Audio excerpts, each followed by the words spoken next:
Pick the Nintendo Shack and pray. Frederick from Fire Emblem Awakening says, yo.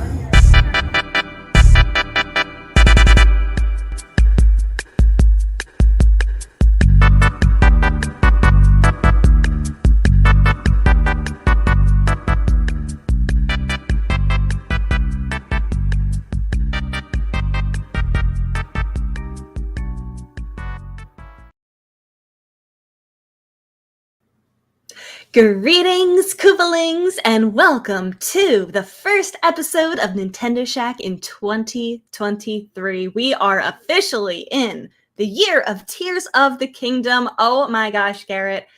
Yay. Happy New Year. How Happy are New you Year. doing? How was your Christmas? How was your New Year's? How's life? It was pretty good.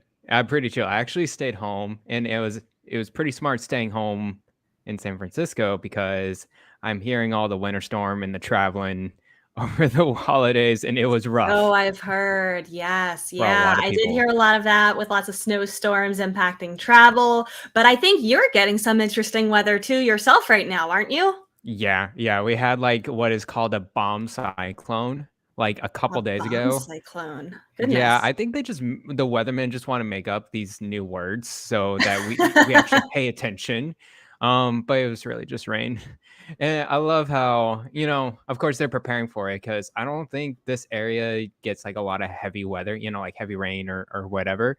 So I understand they really need to be prepared and plan for this, but man, compared to like Pittsburgh and compared to Dallas, let me tell you, Dallas, Texas, the weather is like 4 tornadoes touch down, you go outside and find them. It's like Right, people right. don't Well, I care. think to us it's just rain, like it's a rainstorm. Yeah. But for certain places in California, this much rain, like the little bit of flooding is a huge thing for Yeah. them. So Yeah, it's a I lot don't of know. I was flooding. thinking about you with Oh, well, thank with you. dealing with that. Actually in Yeah. West Texas, where I did my undergrad, it's very notorious of having a very not a great drainage system at all in the city in Lubbock. And so it would rain for like heavy hardcore for like 10 minutes. It would flood everything. So I got Oh my very goodness. used it used to be one time my car was like driving through campus, and then like no joke, the water was so high that it was rocking my car, and like I That's so can easily, scary. yeah, it was pretty scary. So the smart And thing, you were and driving in it? yeah, I forgot what I was doing. I think I was like Garrett. picking someone else from class or something. I don't Oh even my remember. gosh. Oh boy. But like, after 5 minutes or 10 minutes of rain, and it could be dangerous situation. So guys, watch out for those Well, flooding I feel like situations. because it doesn't rain so often where you are now, people don't know Hmm. how to drive in it, and it's normal for Hmm. us, but people start to freak out, and I don't know, you hear all these like horror stories, but yeah, I hope bomb cyclone. That sounds scary. I hope it's all okay. It's just So rain it was over here. just rain. Yeah, okay. Yeah. So it was a pretty relaxing break for you then. No traveling, anything Yeah. special? I worked in between Christmas and New Year's a little bit. Other than that, yeah, just played some games, chilled here. Um, on Christmas Eve, me and Fiona went downtown and went ice skating at the like in the city, and I haven't ice skated in years. Like it must have been like 10 years or something. And no joke, like the first 30 minutes I was struggling hardcore, but then after those 30 Mm, minutes I was okay. I was like okay. getting my balance. I did not fall, but a lot of I people was did gonna fall. ask how many times you fell. I was careful, but a lot of other people were very bold, for sure, and Mhm. fell a lot. Ice So, skating's but fun. anyways, yeah. And then New Year's we went down the city again and saw all the fireworks. So it was pretty nice. Um, Yeah. what about yours? Yeah, it was pretty relaxing. We don't really do a whole lot for Christmas. I ate with my parents. I Nice. went to a party with my friends for New Year's, which is totally out of Cool. my comfort zone, but it was a lot of fun. I saw Great. some people that I went to high school with, and I haven't seen them Whoa. since we graduated, like more than 10 years ago now. It's been more than 10 years since we graduated, and Don't tell they me all this. they all look the same. They were all the same. It was good to see them, and Oh, cool. yeah, it was relaxing. Played some games. What were That's you up good. to game wise? Lots of non-Switch games, let me tell you. Well, that's I'm gonna okay. go Let's hear through about it. Yeah, I'm gonna go through all the games that you can't really play on Switch, but the first one I want to mention to you is this game I recently finished, and it's on Game Pass. So yeah, I'm gonna advertise that out. As Dusk Falls. Have you heard of this game? I've heard I'm of it. Yeah. curious. Okay, you've heard of it. This is like my out of the games I played. This is my number one recommendation for you because Ooh, this is a Until Dawn / Telltale type of interactive storyteller. I love Um, those. there- yes, it's episodic. There's 6 episodes. I Okay. won't even explain the synopsis because I didn't even know blind, and it was so thrilling to go through all of it. Is it Um, scary? it's not scary, no. It's just it's a thriller, and it's grounded. It's like no supernatural stuff like in Life is Strange or whatever. It's very grounded in like it's within the US. Okay. Um yeah. So, and then in every episode there's at least one or two characters you're controlling and making decisions. Which is kind of cool, so you get a lot of different perspectives throughout the Yeah, it's like game. Until Dawn and the Quarry and Yeah. whatnot. Yeah. Yeah, exactly. Lots of crossing paths and intersections, and then eventually you kind of like figure out their fates at the end of the story.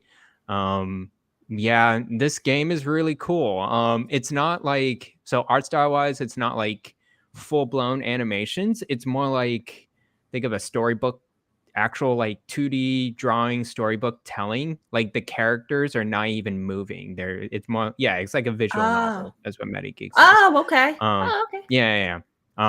There are prompts to like, oh, you need to go down or press A or something like that.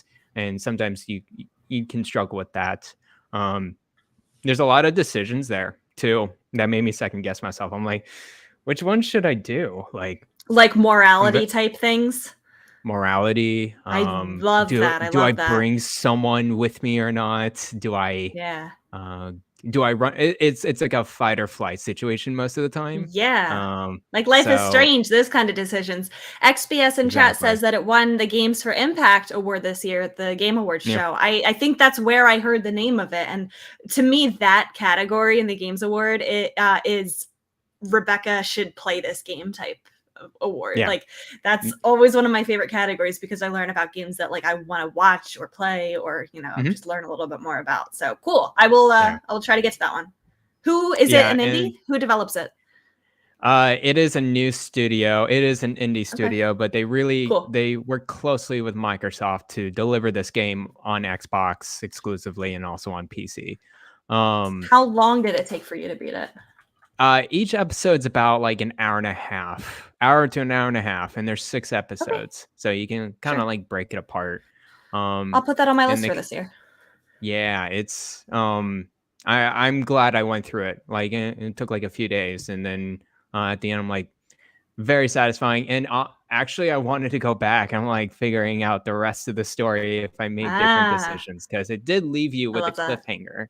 I love so that. I'm like, okay. Okay, so what if I did that? But anyways, As Dusk Falls, really cool. And then of course, Tiny Tina's Wonderlands. I've been playing that on Steam Deck. That is a Borderlands first-person type of shooter. Mm-hmm. I enjoy it. I mute everything and just listen to a podcast while I shoot dumb things, and it's just very mindless for me, and I really enjoy it. Ghost of Tsushima on PS5. Man, that game's so pretty, and I'm still playing it. Yeah. Yes. So yeah, Ghost of Tsushima is so good. I think it's gonna be like one of my top games this year, along with the newer games. And then the last one I want to mention, I think I messaged you this directly. You did. Is Chained Echoes. Chained Echoes is an indie RPG that randomly came out this past month in December and is blowing people's socks off of how I feel like this came out of nowhere. Like all of a sudden, everybody was just like talking about this game. I didn't even know it was coming out. Like it just was a very last minute Switch. Just not a Switch release. What's it on? I think it is on. Well, don't quote me on it. I think it's multi-platform. Let me see. But I am playing it through Game Pass. That's how I know it. I think it's also on Steam. Oh, it's on everything. Yeah, it's on It's on everything. everything. Great. Yeah. I'm sure it runs on everything pretty well too. Chained Echoes is it definitely has that inspirational Final Fantasy Chrono Trigger. You have this gang that goes off on an adventure, and then the combat style is like 2D turn based kind of video game. It's refreshing in a little bit because the way you battle or combat is like really into skills and the skills of each character. And each character has its own special set of skills, whether it's magic, buffs, or debuffs, so on and so forth. And then as you use these skills, you have like this bar gauge type of thing. It has Mm. yellow, green, and red. And you want to be in the green because that's where you get maximum benefit. Like all of your cost to the skills is down. You have buff like defense and so on and so forth. And the way to get to that green is use the skills, but you don't want to get to the red, which is all the way at the end. And then there's certain ways to like kind of go up and down that bar. So kind of a couple strategies going on there. The story's very good. I think that's the highlight of this game itself is the story. Okay. Traveling all the characters. They have all different personalities, great writing. I love the exploration. I love the 2D pixel art in this one. I've Like, seen a lot of people posting screenshots. It looks gorgeous. yeah, it looks really, really good.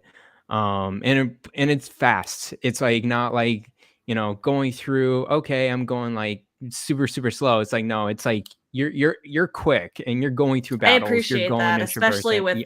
with RPGs. Yeah. Yeah, you kind of just go along with it. And so yeah, you just go through this story. I think I got to the point where it was kind of hard for me, and I didn't know what to do. So I actually knocked down some of the difficulty or a certain like difficulty that you can put down, like aggression and stats you can put down. I put that down to low just because okay, I'm rebattling this for like the 7th time, and I don't know how to beat it other than just lowering it. So I'm just doing that for now and see if it gets That's easier okay. later on. Yeah. But I'm about 10 hours in. It's so good. um, and the way you upgrade your characters is new. I think they did a good job of like, okay, this is what we're inspired by, and this is what we're going to do something new. And it's not like Right. copycatting, really. It's just Okay. building off of what's done before. So really cool. Yeah, I think I'll check that one out eventually. It might not be a very high priority with Sea of Stars coming out this year, but I think that's one Yeah. somewhere down the road. Like maybe I would pick up on a sale, just because I'm Mhm. interested in that type of game. Very cool. Yeah. Yeah. What about you? It looks like you got some games here. Yeah, I didn't play a ton of games over break, but I really did dive Mhm. into a couple of them. The first one that I started playing, and I haven't finished it yet just because I'm taking my time with it, exploring everything. It's Ender Lilies. Have you ever heard of this one? It came out, I I think, have. a year or two ago. It's a Metroidvania. It is so pretty. I am a little bit picky with my Metroidvanias, and this one is really clicking with me. Nice. The boss battles are really tough, but it reminds me of Metroid Dread in that, like, well, first of all, it puts a save point right before a boss, pretty much, so that like when you die, you can just kind of keep going back and try it over and over again. And each of the bosses have patterns that you are learning a little bit Mhm. more each time that you face it. Did you play this, or you just heard of it? I have heard of it. Okay. It's really like it's one of the games I look out for if it's really on a cheap sale. I would probably get Yeah. it. It Yeah. looks Yeah. Yeah. cool for sure. Yeah, I'm really enjoying it. The battles are fun. I really like the spirit system because every time you Mm. beat like a either a mini boss or a regular boss, you get it's pretty much either like a new weapon or ability, and it's almost like Zelda like in a way that you can assign your 3 slots, your 3 buttons, like the weapons or abilities to these slots. So Mhm. you can't change it out until you go to one of your save points. but Mhm. it is a little bit of strategy, a little bit of skill type of thing to decide like, Mhm. well, which skills do I want to apply to my character? I can always swap them out later. Do I want to power this up? But then, I can either put all of my materials towards powering up one ability, or I can kind of do it evenly throughout all of them. So Mhm. I'm really enjoying it.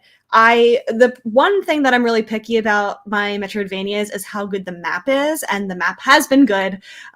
There's nothing that really makes me more frustrated than having a bad map when I'm trying to like play a game that is so focused on exploration, because you Mhm. get a new ability and you want to go back and find all of the things that you missed because you couldn't reach it without an ability that you didn't have before. And so I really appreciate this one just because it does a good job with like letting me know where now I can try to go here or try to go there. Cool. And then also the soundtrack is just really, really nice. It's been stuck in my Oh, head really? for so long. So yes, I'm Nice. still working my way through it. I think I'm a little bit more than halfway through now. I'll keep Are you plugging away playing it at on that one. Switch? I am, yeah. It's I was kind of playing a little bit on TV, a little bit at handheld, but mostly on Mhm. handheld. It is like a very nice game that I can just kind of curl up on the couch, Cool. in bed or whatever, and play it.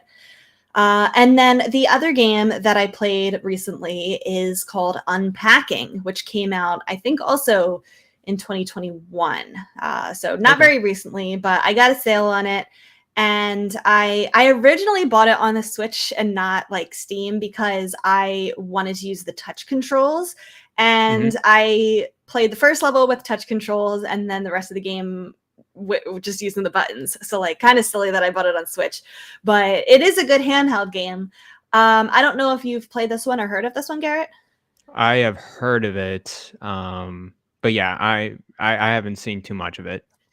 The premise sounds boring, but this was such a fun game. Like, I really enjoyed this game for a few reasons. So, the premise of it is you uh, are a girl who goes through various stages of her life, unpacking things into her room or her house. And so it plops you into a room. It tells you like the first years, like starts in 2004. She's a child.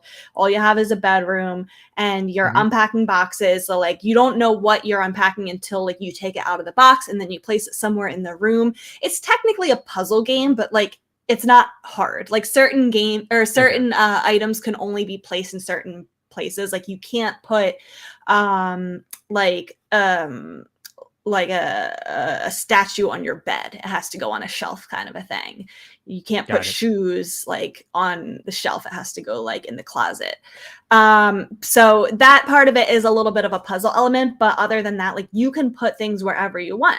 And it sounds like it's a decoration game, but it's not. It's a story game because as you're unpacking each of these items, you're learning a little bit more about the character and the stage of her Okay. life that she's in. And so once you unpack everything in a level, you take a picture and it puts it in the scrapbook, and you get like a little bit of a blurb in her album where she says, a note about what her life is like at that stage. So it goes from like Oh, okay. 2004 when she's a kid, then it goes to like 2009 she's going off to college. So then you unpack like at her first apartment, you unpack when she has her first roommates, you unpack when she moves in with a boyfriend, and it goes through just different stages of her life until she's a full grown adult with a family.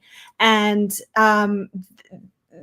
the more closely you pay attention to the details of the things that you're unpacking, the more invested you become in this character and her life. Like Mhm. the items that she chooses to keep with her as she goes along through her life. You do unpack the gaming console. I see someone asking in chat. So like there's like literally real life. Like she has a Game Boy at one point. She Nice. upgrades to a GameCube, to a Wii. There's little GameCube games that you can actually recognize what they are. Like you can kind of see in the pixel art that That's so they made cute. Animal Crossing. They made Simpsons Hit and Run. Like you can tell. But it's very cool. And she has a little stuffed pig that she takes with her the whole way through, and you can tell that it Mhm. like gets worn as time goes on. So you can kind of see the passage of time in these tiny details. It is so um wholesome, and it felt Mhm. very personal, and it's this game really struck something with me. I really liked it. Yeah. It's like the most simple premise, but the developers did a great job with the attention to detail. Nice. And so if you need like a little mindless type of feel good game, go play Unpacking. Yeah, that sounds very cool. Yeah. Looks But like if it's you on don't Game pay Pass, attention so. to those details, if you don't pay attention to the details, I could easily see somebody being like, this is boring. I'm just putting items on a shelf. What am I doing? It's stupid. So like, pay attention, maybe do one level, in each sitting. It's a short game. You can beat it in like maybe 3 hours, but Okay. Don't just throw items everywhere and like be done with it. Like you really got to like look at the stuff. So I like that one. That I'm going to try to really play more cool. indies in 2023 because I feel Is like that your New Year's resolution? Your New it Year's is my New gaming Year's resolution. Yeah, because I just feel like and Ender Lilies is an indie too. I feel like I appreciate these shorter, sweeter titles. I don't know. I don't have a lot of time to game, and I would rather play these games that are under 10 hours long. So we'll see. Oh, We'll I see how understand closely we get to that. Yeah. For sure. Cool. But let's jump into the recent Nintendo news. We'll talk about some of the biggest happenings since we last talked. I feel like it's been forever. But Nintendo tends to be a little quieter around the holiday season anyway, which is okay. But they recently put out a brand new trailer for Fire Emblem Engage, which comes out later this month. Garrett, you're excited about it. Tell us all about it. It is probably, as of right now, my number one Switch exclusive anticipated game this year. Awesome. There was a trailer. There was impressions that came out yesterday, I think. And a lot of people have played this game, a good chunk of it, to like chapter 8 of the story, and there's a lot to tell. People are very excited for this one. First off, I think the biggest thing is we're comparing this a lot to Three Houses because that's the main kind of tentpole Fire Emblem game on Switch now, and until this one. And so the first bullet point I have is a big one. It's going back to the one linear story route. It used to be in Three Houses where you pick a side, you pick a path, and then that can lead to many different things. And then also recruiting students in Fire Emblem Three Houses can lead to a lot of different conversations, a lot of different choices and endings and fates and stuff like that. Whereas it looks like this one is just one set path, one story, as it was done in Fire Emblem Awakening and previous Fire Emblem games. Right. Second bullet point I think it's a big one too. Every time you do a battle, like a turn-based battle, you go back to your home base. And it seems like this home base is more like a pit stop. What I mean by that is just like you go back and you kind of refresh on your weapons. You kind of like, do you get your materials or whatever? It's kind of like sim building in a way. There's some mini games in there that seems trivial, but it looks like it's more of like shorter time with like the home base and a lot more time with battles and the story, which I like a lot more. Three Houses kind of it emphasized a lot with the university or the academy within the game. And I would say you can spend like half of your time in there just figuring out which students you want, just figuring out the benefits on certain activities. It really kind of leans onto it. So I'm glad that they're pulling it back a little bit with this one. I have a question. I heard, I don't know if this is true. I heard that there's no romancing in this one. Is that true? I don't really, I don't know what they mean by that, because I think in the last one there was only one romance option. It was with your leader of the academy or whatever, and that wasn't that important, to be honest with you. So yeah, maybe there's not much romantic stuff in here as well. Fire Emblem Awakening and Fates and on the 3DS, that was all about that. That was literally like half tactical RPG, half romance simulator. And they kind of Many in mix chat it is saying around that you could together. romance anyone in Three Houses. Oh, well, you can romance them, but there's really not much benefit other than like a benefit or whatever. Whereas in Fates and Awakening, you have romancing options, you match them, and then you have children. and So it that sounds like they're children's side taking for you. a step back overall from that in the series. Yeah, yeah, they're kind of pulling it back all together. This one seems to be more emphasized on their new thing, which is the rings that you kind of hold or equip in your main characters, and then these rings bring up other classic Fire Emblem characters from previous games, like Marth, Chrom, Lucina, Sure. Celica, so on and so forth. The big third bullet point: the performance and the graphics are much improved, I think, Cool. over Three Houses. Three Houses wasn't bad. I'm not saying that it was a bad performing game, but it's edgy. It's a little, it drops frames. Like you can see it. Whereas this one, they smooth out with anti-aliasing, has big popping, like contrasting in colors. The animations look fantastic. So I think that's a good win on this game. And Yeah. then yeah, it's got me really hyped. It sounds like Donnie might be back on the Fire Emblem train. Okay. And yeah, even Steven was skeptical of this one, and he's turning around a little bit based on these impressions. So yeah, I I'm like it. very excited for this game for sure. Good. Good. That's Yeah. a good, strong start to the year. I like it. Yes. Yeah. And then it really is my most anticipated game. I know other people are like, "Oh my gosh, more than Zelda." It's like, well, yeah, I haven't been too much of a Zelda fan, so that's no surprise there. Do you feel like they're showing too much of it? I saw that this last trailer was pretty long. They're showing a lot of this game recently. I've been trying to steer away. I've only watched a couple of videos for the impressions part of it. Mm-hmm. They normally do this though with Fire Emblem, so it's par for the course. So I'm not too worried about it. I still don't know what the story really is about. Okay. But I was following the official Fire Emblem Twitter account in Japan. And Lord, oh Lord, you do not want to follow that if you don't want any information, because they give you Yeah. everything. Okay. So if you're There is trying to to know about the game. avoid, if you're trying to Mhm. avoid too many spoilers, maybe don't look at the trailers. Yeah, pretty much. So I'm ready for All my right. Colgate Crest Pepsi character. I love it. All right. Let's talk a little bit about there's a New Year's sale that is happening on the Switch eShop Mhm. right now. Go check it out. There's a lot of games that are on sale. This is like the second they did a holiday sale. I picked up a They couple did a things holiday and now sale, there's yeah. a New Year's sale. They're really pushing some of these games. I listed a Mhm. couple notable ones that people might be interested in. Mario Rabbids Sparks of Hope, the Gold Edition. It's normally $90. It's on sale for $70. Doom Nice. Eternal, if you were interested in that one, it's normally $60. It's on sale for $15. That's good. Celeste, which is normally $20, is only $5. It's a steal. Mhm. Your fave, Shin Megami Tensei 5, normally $60, Yeah. is $36 right now. I think that's the Oh, lowest such it's a been. steal. Yeah. Yeah. And then Ori and the Blind Forest, which is normally $20, is $8 right now. So these are some very good games. There's a lot more than this. There's a bunch of first party games like Link's Mhm. Awakening, a couple other things that have like 30% off. I think they're like $40 or something. Still really good sale. Mhm. Definitely go check it out if you're interested in some good deals.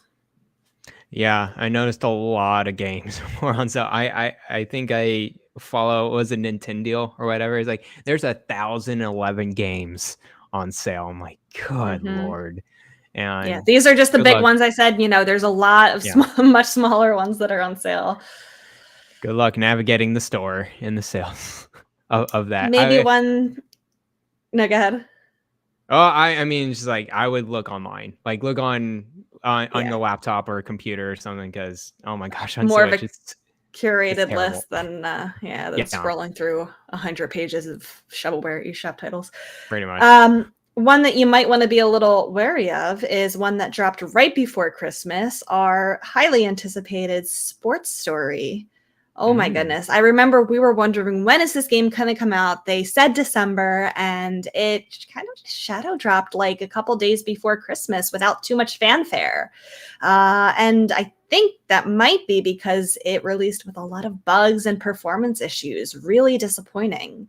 Though today a patch was just pushed out and they said more fixes are coming soon. So since this just got pushed out today, we'll have to see how much it really improves the game and fixes which issues.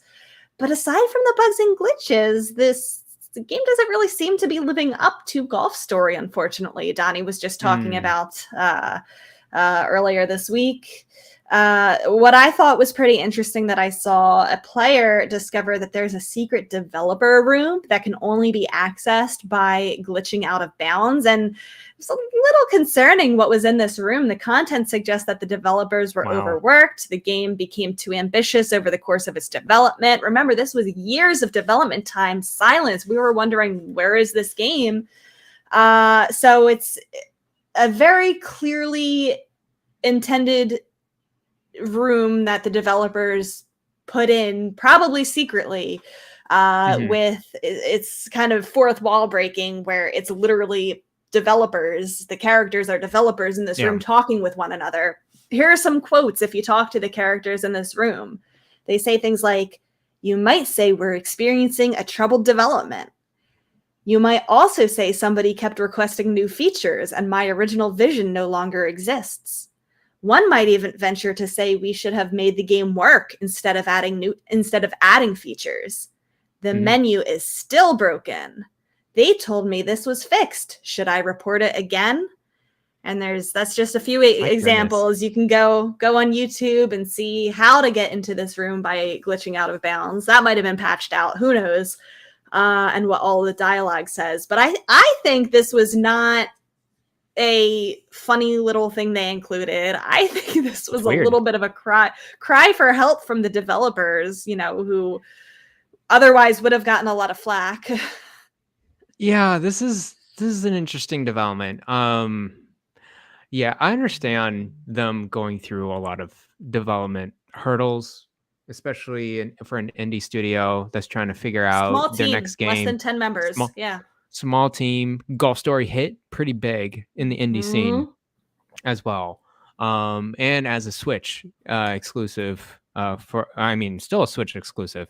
So yeah, I'm sure they had a lot of pressure following up to this game. And then once they kind of announced Sports Story, it just feels like they were kind of biting more than they can chew. I think that's exactly what happened. Yep. With how big Golf Story got. It's unfortunate. And I understand, because okay, you want to do multiple sports that want to feel as good as Golf Story. You mastered one sport in Golf Story. Now you want to master multiple ones in a one game. I understand that going to be pretty difficult to do within a reasonable development time frame. And then if you have arguments between your development team, I can understand being delayed, not showing much, and then doing this a shadow drop. And it's probably part of Nintendo's plan too, to do these kind of countdown calendar thing to Christmas. And it's like, oh, this is fun little thing that we can do to drop any stuff. And they're like, well, we can do this now, or we can do this, I don't know, in March or February, and we're going to get the most spotlight now when we drop it right before Christmas. And that's what happened. And now we're seeing all the glitches and so on and so forth. But I'm sure they can iron it out here in the next few months and make sure it's playable and fun for everyone who bought it. I think it's more of a bummer than anything. I'm sure they learned their lesson. It is. I know how hyped up this was, and maybe that was the problem, because it was just so hyped up and they felt the pressure, like you said. It did become too ambitious at whatever point. But yeah, like I said, I think if you bought it, I think, this patch and the ones that are coming, it sounds like they're committed to fixing the big glaring issues. But you're right. It's just a shame that, it kind of turned, that this is how it ended. The story ended for them. Yeah. I don't really see the studio continuing after this. It might be a long time before we get another game from them, if we ever do, which is unfortunate, because I think there was a lot of talent in that tiny team. But yeah, for sure. Did they have a publisher with them? I'm curious if they had obligations. or I something with a don't publisher. think they did. I actually I don't could be think they did wrong. either. I don't think they did. So, I mean, that's another Trying big to look thing is up. that they were I know. really independent. So Yes. It I'm was sure Chad will get that one. yeah, Sidebar Games not only developed but published it themselves, and That's hard. yeah. Yeah. So without any help, they figured it out with Golf Story and try to figure out with Sports Story. So I can see them not like dissolving if they want to side with just a small indie publisher. It's sitting at Could be a around. 58 on Metacritic right now. Yeah, that's rough. So Yeah, very disappointing. well, 68's not terrible, I would say. 58. That's like 50. oh, 58. 58. Oh, that's not good. Okay, never mind. Granted, there's only 5 reviews so far. Oh, But still. okay. So it's 5 reviews. I and kind of expected, coming over Christmas. Nintendo Life gave it a 60. Yeah. Okay. And that's so it's one of the highest very, very okay.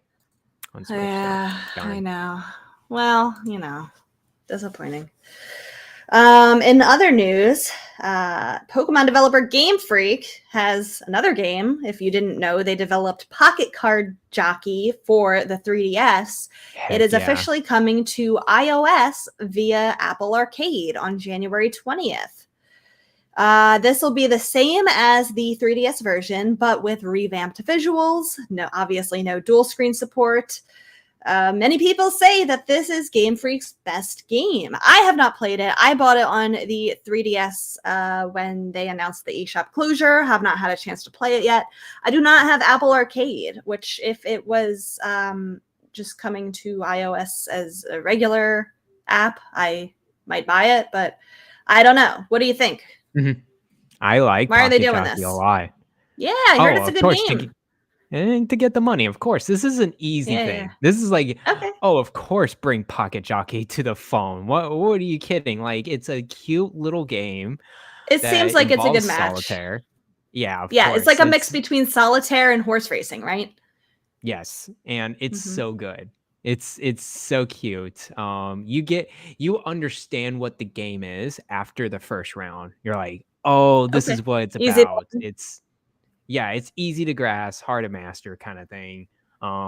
It lends itself very well with the touchscreen on the 3DS, so I'm sure the phone will be just fine. Right. As well. I should pick up my 3DS. Play this.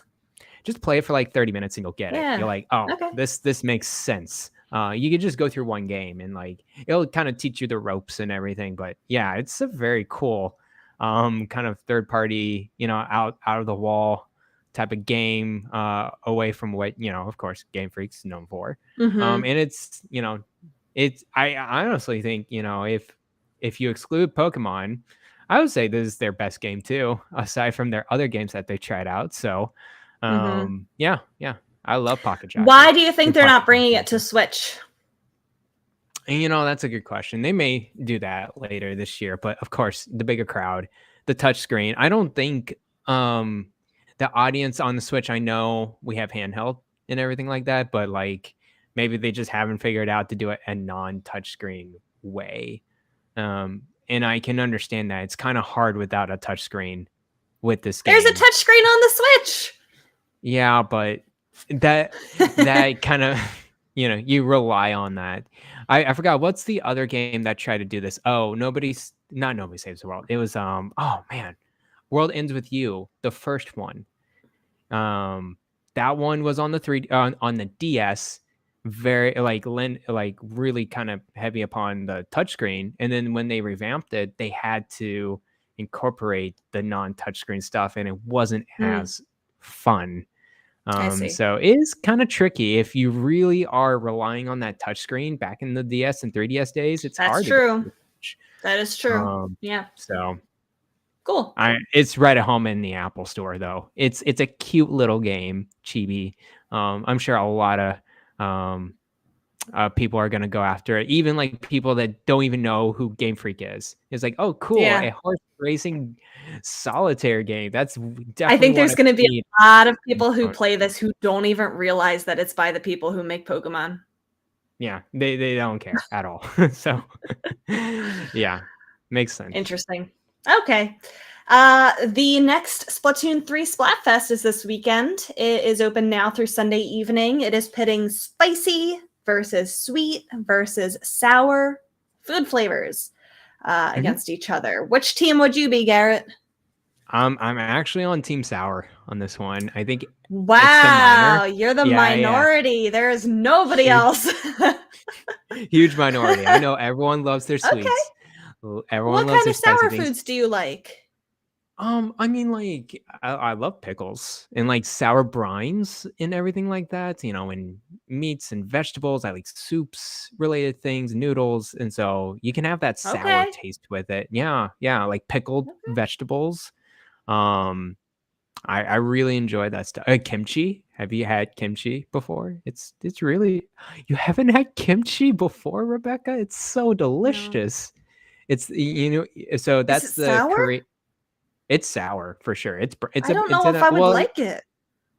Do you like pickles or anything like that? I mean, pickles are fine. I don't think I would describe Do you like pickles as sour. vinegar, like a vinegar taste to it? No, not really. Well, it can be spicy, John 32, but it's really like it's in a brine. It's gonna be more of a sour, Like salivating taste. sauerkraut? Yeah, like sauerkraut is sour as well. Um, It's pickled. I like sauerkraut on like hot dogs and spicy No, okay. mustard, but then I like the the spiciness of the spicy mustard. Yeah, No, spicy and sour pretty kind of close. yeah. So, but yeah, I'll go with I Team like Sour on this one. spicy. I'm team spicy for this Splatfest. Nice. The tricolor battle selection in the second half is going to be different this time. Normally, it was the Hmm. leading team in the second half that would be stuck in the middle.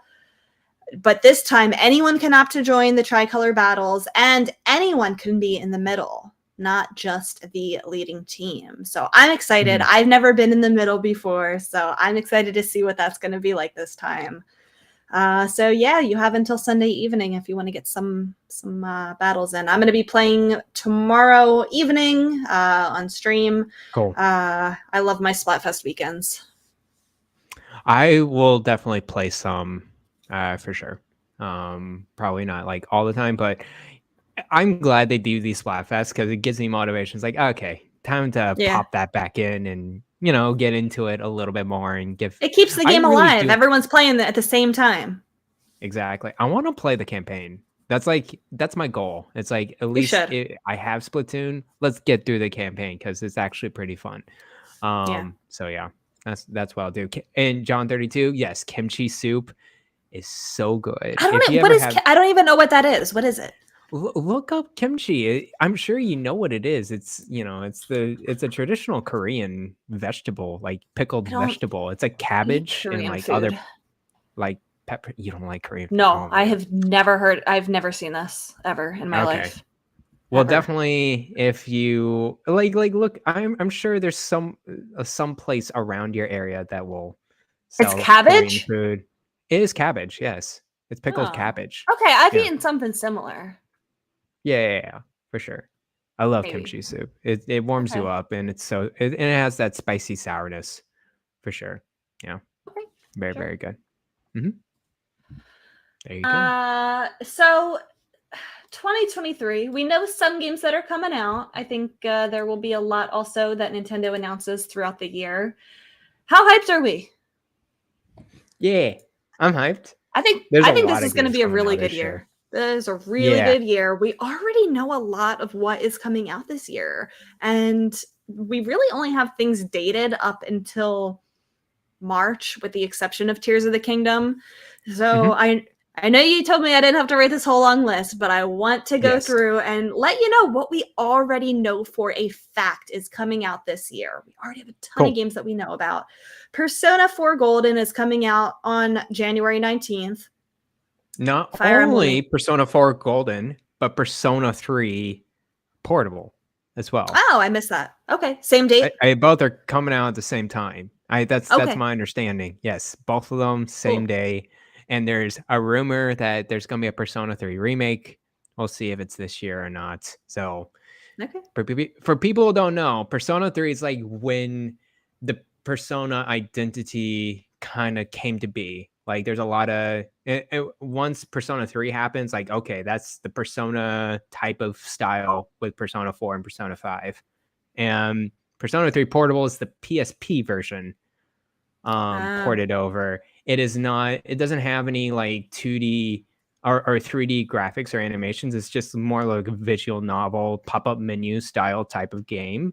Whereas Okay. there's a Persona 3, it's called FES version that came out on PS2. That's actually the other way. It's full-on animation. So there's a lot of different weird versions of Persona 3. I see.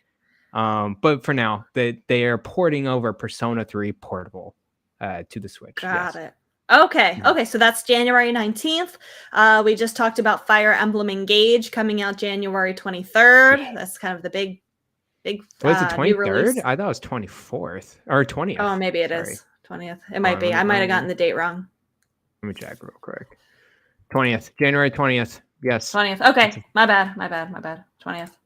Now my Divine Edition doesn't come until the 24th, which hurts me, but I will wait till then. Yeah. That's going to be a long 4 days. That's going to be a long 4 days for sure. We'll get through this together.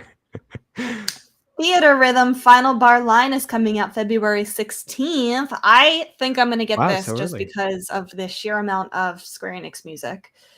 Yes, I don't even know what to expect with this game. I don't know what to expect at all, but I'm going to go for it. I think there will be DLC for it that will include Live Alive music. I don't know if it's going to be there day one. There's going to be a lot of Final Fantasy music, though, in there. I'm there for the Chrono Trigger and Chrono Cross music. Yeah, it's going to be there, too. So and Secret of Mana. It looks really cool. It's going to be a really good, highly rated game because people who buy this game are the fans are for them. Like they'll review this game and they'll rate it so highly because they love the music. And the 3DS game, both versions, was really, really good too. So I expect. Yeah, this is I'm going out of my comfort zone game to try something new. Nice. The Tales of Symphonia Remastered is coming out February 17th. I know a lot of people were like poo-pooing on that during the Fantasy Critic. However, this is a very beloved classic game, and I think a lot of people will be there for it. I agree. The Kirby's Return to Dreamland Deluxe is coming out February 24th. Also coming out February 24th is Octopath Traveler 2. I can't believe it. I just can't believe you got Fire Emblem Engage and then Octopath Traveler 2 the next month. Like, oh my gosh. It's a lot of JRPGs. Is this going to be another strong year for RPGs like 2022? It could be, to be honest with you. I'm sure we'll get another direct pretty soon, and it'll be a bunch of RPGs that we're going to put on Switch as well. So can't wait. Bayonetta Origins, Syriza and the Lost Demon is coming out March 17th. I might get that. I'm kind of thinking about it. Wow. Have my eye on it. Yeah. I know a lot of people are really digging it. I don't know what's with me. I just think it looks very creative, for sure. It does. I don't understand what's going on in the game, for the most part. I know there's combat going on. I know it's a prequel of the Bayonetta series, but just watching the trailer a couple times, and I'm like, I still don't understand what's the I guess it's an action-based story book RPG. It's a little origin story for Syriza. I just like the art style, to be honest with you. I get that. Yeah. Okay. Yeah. Tears of the Kingdom, obviously, May 12th. It's going to be the best day of my life. Best weekend of my life. Taylor Swift. Yeah. Oh my god. Tears of the Kingdom, dude. Think they hold May 12th? That's the date. They're not gonna. I do. I do think so. All right, sounds good. They have to. It's going to be the best weekend of my life. They can't change it. That's true. It's this and T Swizzle out there for you. So Yes. I get hyped for I the Rebecca weekend of the lifetime. need to review this game early. I need Even to. pretty early. Praying. Right. And then other things that we know that are not dated are Pikmin 4, which is supposed to come out in the summer, I believe. Mhm. Sea of Stars. Holy crap, I am so excited for that game. Story of Seasons, A Wonderful Life remake, also supposed to come out in the summer. The Plucky Squire, supposed to Looks come out great. sometime in 2023. Mhm. Those are just some of the ones that I think are the most highly anticipated that I'm excited Cool. for. Anything major that I'm missing? I got some stuff that were announced as Switch exclusives. So I want to go through those real quick. Sure. Not that game. Fae Farm. You remember that one that kind of No. got announced? It's a small indie title. It's the farming simulator RPG exclusively on Switch. Okay. So go check that out. I know everyone's talking about Everyone's Silk saying Song. Silk Song. Okay, I'm sure. I'll believe it when I Sure, see it. sure, sounds good. If it I comes know out, that'll be Microsoft. hype. Microsoft also said that they're gonna acquire Activision, but I don't see that happening anytime soon. So I don't know about Silk Song here. Oh my god, wait, okay, Uh, worst case scenario, Silk Song comes out and has the same release as and it has the same, I guess, fate as Sports Story. that would be rough, man, on a lot Oh of people. But god. it's kind of believable. It's been a while at this point for that studio as Where well. we've And heard nothing. Yeah, and Hollow Knight's so good. But I'll give it to them. The trailers look fantastic with Silk Song. That's Every true. time I see a Sports Story didn't trailer, have that going for it. yeah, it's the trailers look. I'm just like, this looks so good. I Yeah. would probably never play it because I don't play these type of games, but it looks very, very nice. It does. Same. Another one I want to mention, Master Detective Archives Raincode. Yeah, I don't know what that is. So this was announced at a direct as well. It is a collaboration with Spike Chunsoft and some other, I think it's Tokyo Games or something like that. This is a visual novel type master detective game following on the same lines as Danganronpa, the same creative team from Danganronpa. Okay. So go check that out, and it looks really cool. It has a bunch of cool character designs. It has a full-on blown trailer, and it's a detective game. So there you go, Switch exclusive. Okay. You got some. There's some Rune Factory games going on this year, apparently. Oh, yeah. Rune Factory. We got to mention Atelier Ryza 3 for Donnie. We definitely do. That's coming out the same day as Kirby. So get hyped. And Octopath Traveler Same 2. day as Kirby? And they're all coming out the same day? Yeah, February 24th. Oh my gosh. Wow. There you go. I hope nobody's a fan of all three. They're going to be spending a lot of money that day. I know. I'm trying to think if there's anything else. Well, that one's not that important. Yeah, I think that's pretty much it. That's a lot of big that's games coming on Switch. Yeah.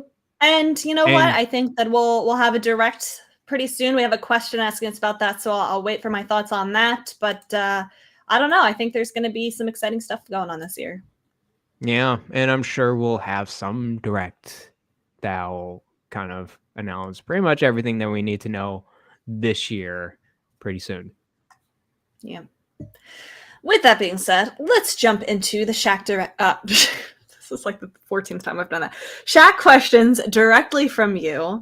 We have some really good ones. I feel like I know I say this every time. Y'all come through with the questions. Starting with Kyle the Pug wants to know, what are some red flags that will prevent Tears of the Kingdom from being your personal game of the year in 2023? Ooh. I don't like to think about it, but there could be. There could be some things that let me down about it. For me, I don't know that this would prevent it from being my personal game of the year, but I would be really disappointed if they don't bring back some kind of traditional dungeons. I feel like that is number one on my wish list. Okay. Like, I liked the shrines. Those were fun. I think there still will be shrines, but I was not a big fan of the divine beasts. I thought they were very samey. You did one of them, and the other three were really similar, especially the bosses. I'll be disappointed if there's not more variety with dungeons, traditional dungeons, and enemy variety. I felt like in Breath of the Wild, it was all very stale after a while in that regard. So that would be majorly disappointing for me. I'm trying to think of something that would like really knock it down for me. What do you think? What if it was the like almost a same or similar map? It was just Hyrule. Yeah, that would be disappointing too. Like if they didn't really add new landscape for us to explore. I read a theory that it's the sky parts that we go to are going to be the new versions of like the shrines, that like it's going to be the same Hyrule, but then like the only parts of the sky are like you go up and it's like the shrine. I hope it's not. I hope there's like more up there besides your shrine. But I don't know. I don't know. The crazy thing is there's very from every trailer we've seen, I believe, we really haven't seen like the kind of earth level type of gameplay or anything like that. We've only seen skies or deep down in the caves. Like very little. Minimal. Yeah, very little ground stuff. That's a good point. Good point. So I don't think that they'll if there is gonna be some earth like top service level part, it's not gonna be the I'm not sure if it's gonna be the majority of it or not. Just the base of what they're showing right now from the previous trailers. Some red flags for me. Now, Kyle, it's gonna be very hard for me for this one to be game of the year just because of all of the other games coming out this year. But I think what needs to surprise me with this is just kind of be refreshing, be a little different than Breath of the Wild. I don't want it to be just, okay, let's go to the shrines, let's go to the Guardians, and we've seen this before kind of thing. And we've been there, done that. I agree. Yeah. They know it. And so they're going to try to do something pretty different, pretty unique, and I'm there for it. I actually made a prediction that Starfield's gonna land on the same day as Tears of the Kingdom. No way, not a chance. That would be pretty funny. But they say Starfield's slated for the first half of 2023. So did they say that? Anything is possible. Yes, they did. Anything is possible. But anyways, I'll believe it when I see it. I'm still excited for this one. I am not like Donnie, where I'm gonna miss out or skip out on it just because it's not like too important to me. I'm curious of what this new Zelda game is, and so yeah, I'll definitely play a day one with you guys. Thank you. Mm-hmm. Yeah, I think it would have to be very bad for it to not be my personal game of the year, just because of how innate of a Zelda fan I am. So I think it's pretty safe, Kyle the Pug. I don't think it'll be, it can't be a really bad game. It could be an okay game. It could be a copy of Breath of the Wild. I think I doubt it's going to be like that.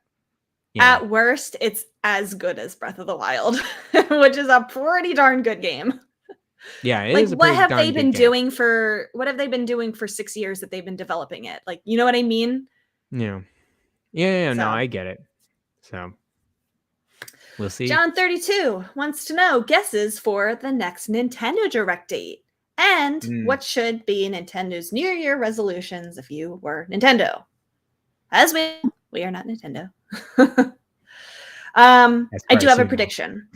Have a prediction. I think the next Nintendo Direct will be the week after Fire Emblem Engage. So I think it will be the last week of January. Yes. Last week of January. Okay. That's a good one. Mm-hmm. Especially, Fire Emblem Engage out of the way. Mm-hmm. Selling some stuff. Sorry, what's the exact day did you say?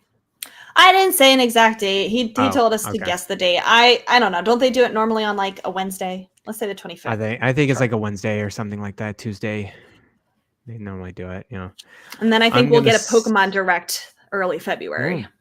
That would be so cool. I want to learn what more Pokemon are we gonna get I want a new Arceus type of game.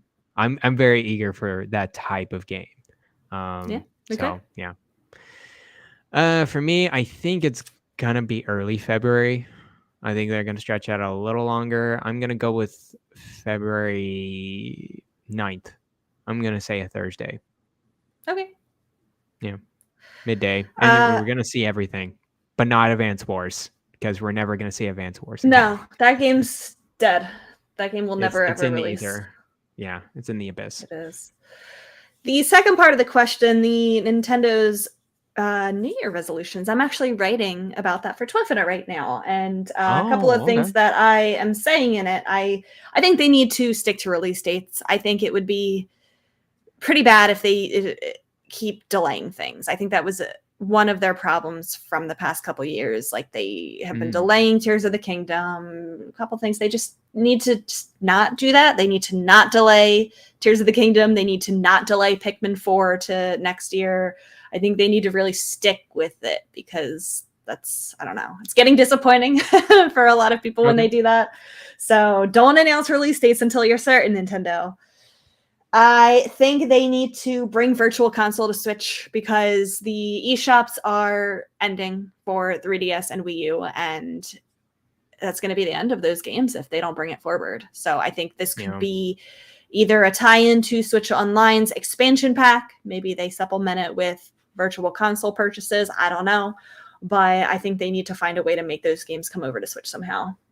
And then finally, I think they need to do something big with Mario to tie in with the Mario movie. I think we need to have a game this year. That's true. Whether it's a new 2D game or a new 3D game. I'm thinking they're going to wait for a 3D game for the next Switch hardware, which could be the end of this year, could be 2024, who knows, but something to tie in with a movie a little bit earlier than that. You know, I really think it's going to be a 3D Mario movie, or no, sorry, not movie, 3D Mario game. Yeah, and I'm ready. I think it's just more because people and like in general are so used to the 3D style Mario games rather than the 2D. They think 2D is like more classic. So I think, you know, a new 3D Mario game within the Switch lifecycle, I think that can very well exist. Like before the successor of whatever is going to be Switch 2 or whatever. Yeah. So, okay. So Nintendo's New Year resolutions. Oh boy. Okay. Yeah. Virtual Console. That's a good one. I want to be a little bit more specific because I know they're not gonna bring everything over. It ends March 27th. That's gonna be the last day, guys. It's my birthday. They're gonna cut it off. The eShop dies on my birthday. What a crucial punishment right there. They need to start doing Game Boy Color GBA. And I think they can put those three together and drip feed it like they've always done to us. I feel like we're just like this person just in the hospital just seeing the IV dripping. And those are the free games. It's a little depressing. So I get, come on, Nintendo. I know you can do this. GBA, GBC. You can do this. It'll look fine everywhere. We've been emulating it forever, so it's okay. You can put it on the big screen. It won't hurt us. Man, another thing is I want more like of these franchises that have been asleep kind of come up again. I really want Star Fox to come back. Where's Star Fox? Where's a new Donkey Kong game? Yeah. I've been hearing rumblings about Kid Icarus. Yeah, I think they do. I think they need to not the ones that are like long dead, but you're right. Where are some of these games? Yeah, so I would like to at least see some franchises that have been touched in the Switch cycle or for a while now to come up again.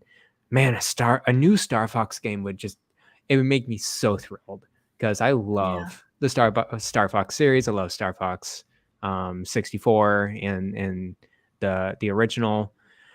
But we'll see. I doubt that they'll go back to that well. But maybe Donkey Kong. I will compromise with Donkey Kong. for sure. I love my Donkey Kong games. Do you remember E3? What was it, last year or 2 years ago or something, where we saw the like spaceship with the bananas, and we're like Donkey Kong, and then it was Super Monkey Ball. I know. I was so excited, and then it was just like, oh, no, it's not that. But, anyways, Nintendo, come on, I'm expecting it. You can do this. I believe. I think it's going to be a good year. I believe in them. Mm-hmm. All right. G-Man says, Happy New Year, Shaq. January is usually a month of big surprises and games. Anything worth picking up this month? Big surprises. This month, Fire Emblem Engage is like really in the top of my list for Switch.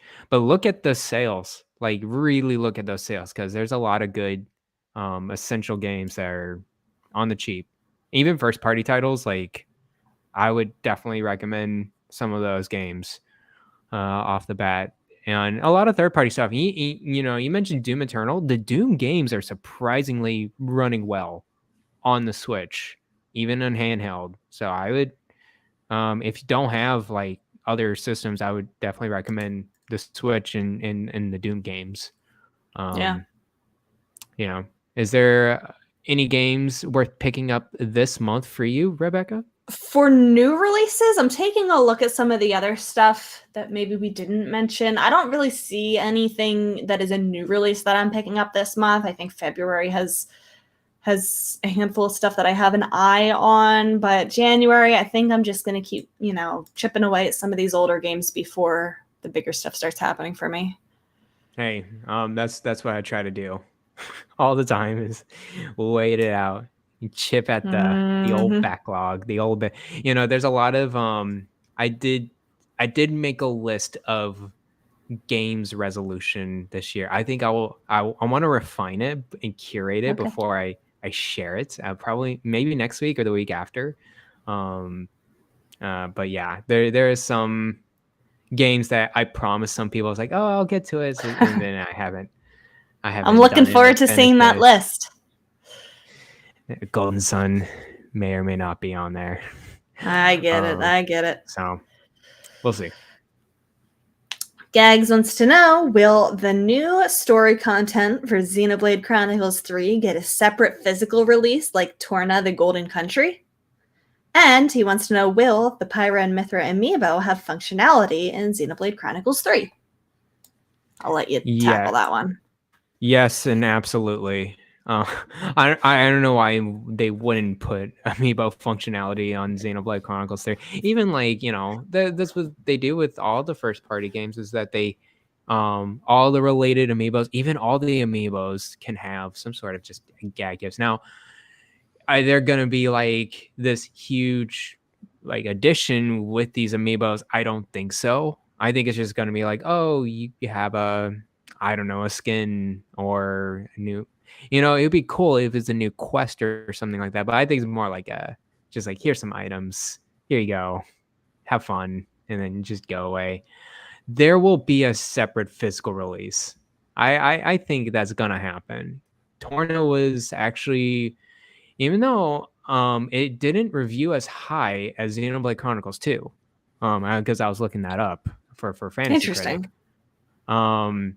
It was really beloved as a physical release. A lot of people are gunning after it, even though they're not huge Xenoblade Chronicles. It was kind of a major thing on the Switch physical collectors item. It's a hot commodity.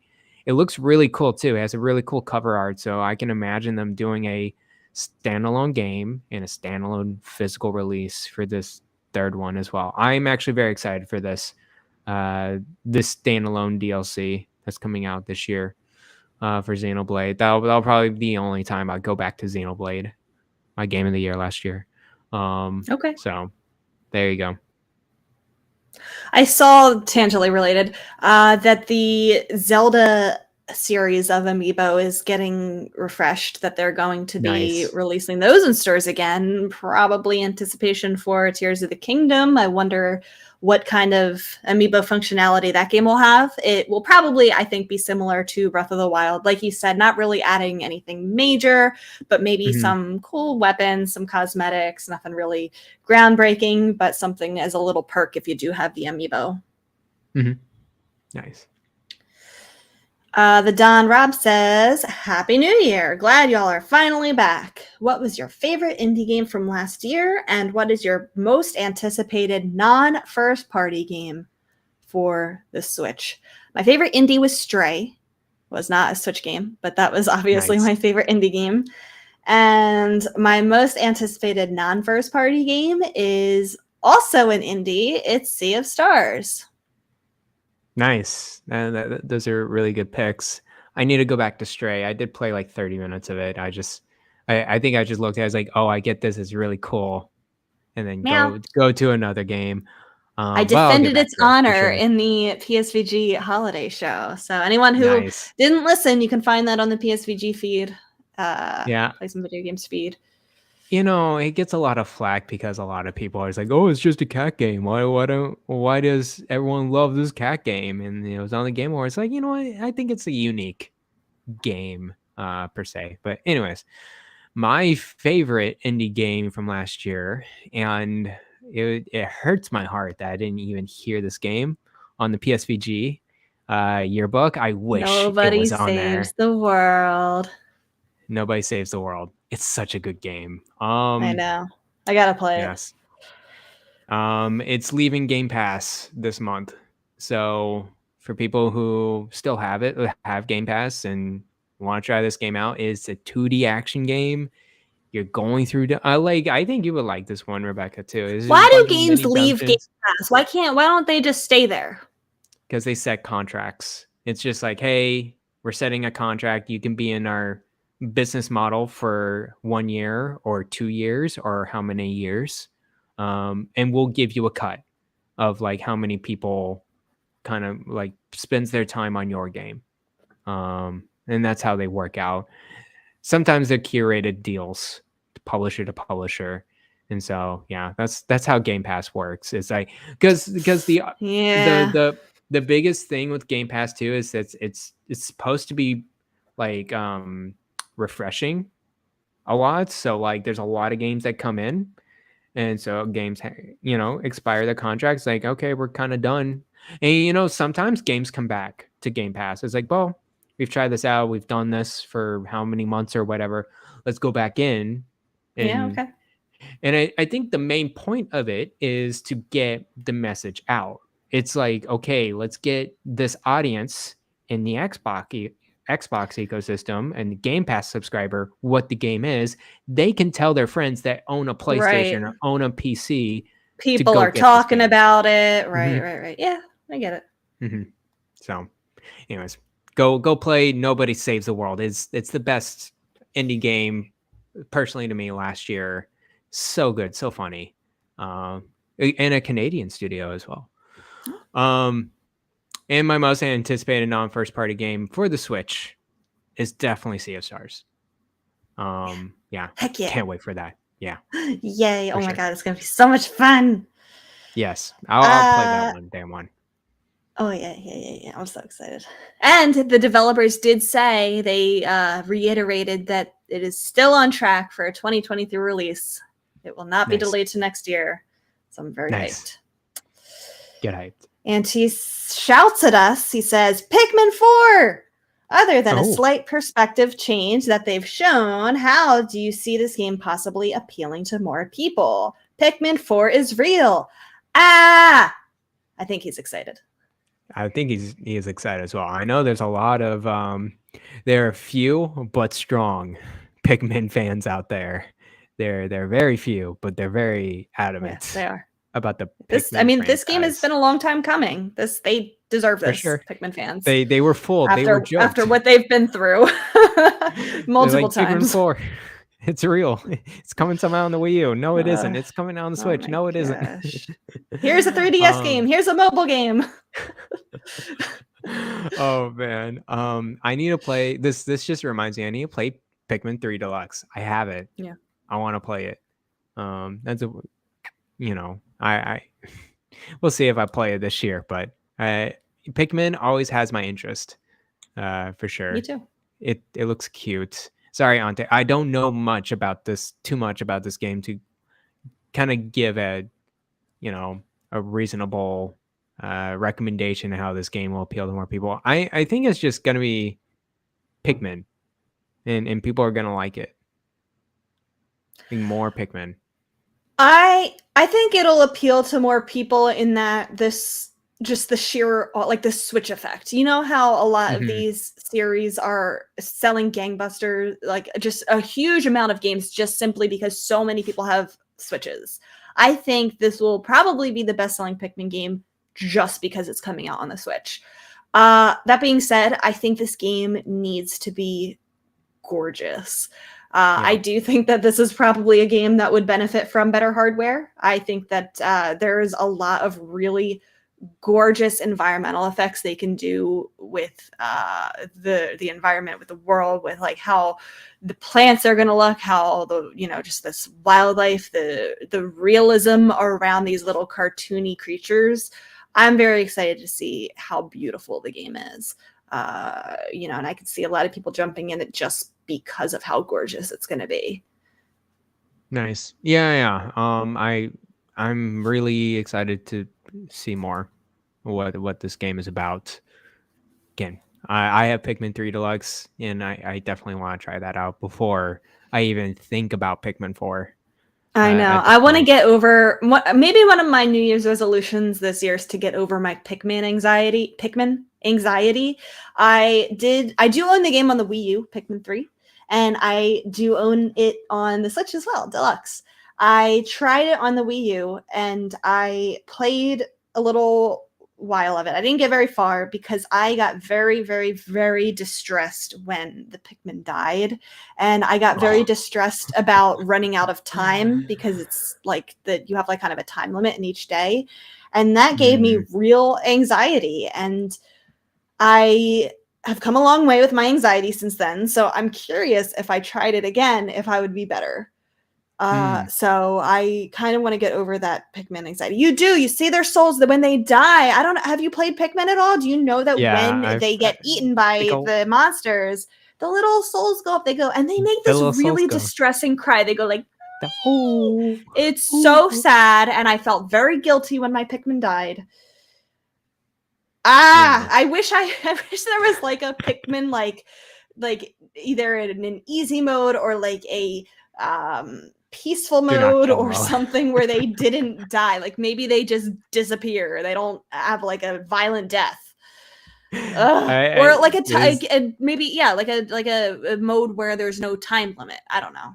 I know that goes against the gameplay, but interesting how for as cute as this game is, and how it's tiny, it's a little wacky.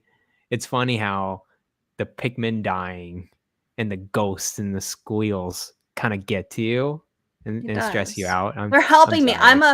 I'm an alien to this planet and they're helping me. They're choosing to be kind to me and they're literally sacrificing their life for me. Like because And you of what I throw them. instructed them to do. Like Yeah. that I have to live with that guilt. Yeah, yeah. Wow. It you know, I think I trained myself that Pikmin are dispensable solely because of No. Super Smash Brothers. Hmm. Super Smash Brothers, you like pick up your Pikmin with Olimar, Oh. and I was pretty good with Olimar. And you throw those suckers at your enemies.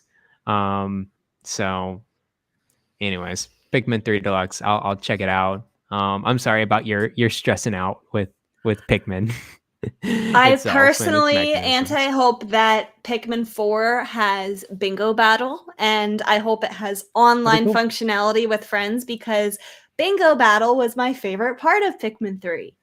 And I would very much enjoy playing that game online with people.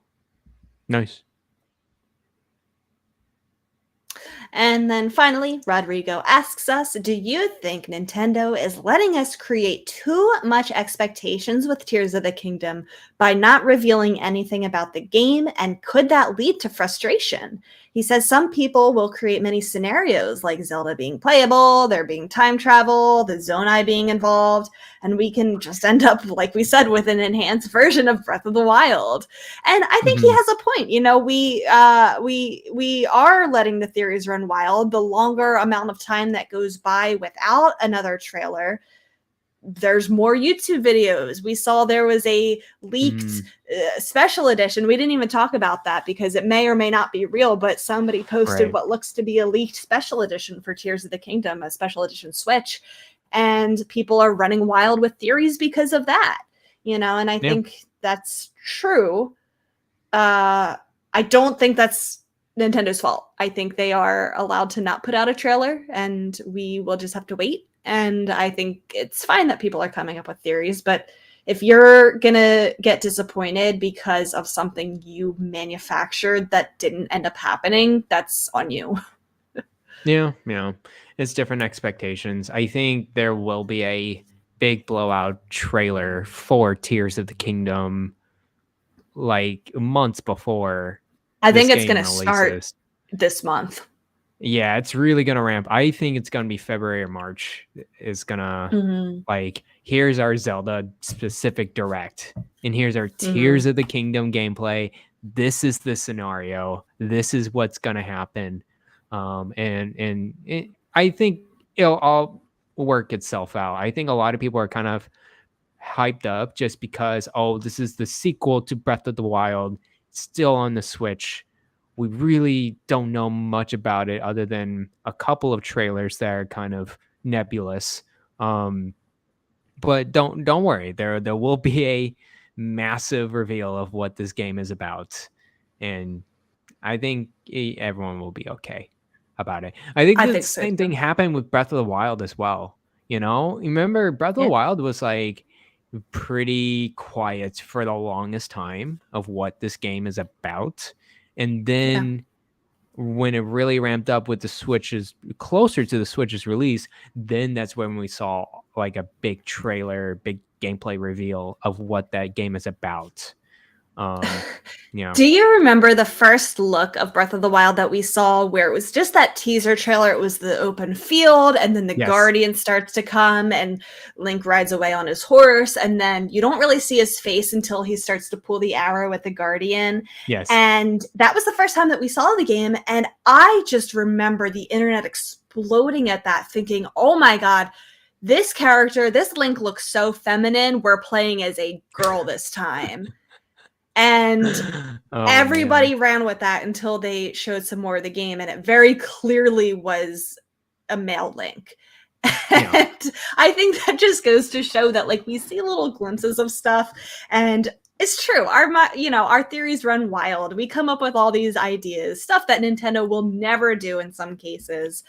But I think that's also part of the fun. I think, we get excited and we imagine, and you're right. I think everybody will be just fine when we see a big blowout of this game and we see what it really is, and it'll still be a great game. Even if it doesn't have playable Zelda or, this deep lore into the Zonai, we'll be fine. I'm sure you'll have enough deep lore in this game. Do not worry, Zelda fans. They will treat you well with what this is going to be about. But, time travel that one really gets me. It's like, that would be so cool. I mean, I think that's the safest bet of the ones that Rodrigo presented, because a lot of Zelda games have time travel. Like half of the Zelda games have time travel. That's true. So, I'd very be down excited. for that. You're getting me excited. Zelda. Zelda this year. We're in the year. We're in the year. And it's going to happen on the Switch, on the good old Nintendo Switch. So get hyped. Get hyped. All right, Garrett. Anything else before we close out the show? I think I'm good. This is a good first episode of the year. Good blowout of Fire Emblem and Zelda. Yeah. Absolutely. Lots of good games. All right. Well, that is going to do it this week. Get hyped for the Splatfest. Get your battles in. I'll see you on the battlefield. And until then, we'll see you next week. Have a good night, Koopalings. Bye-bye.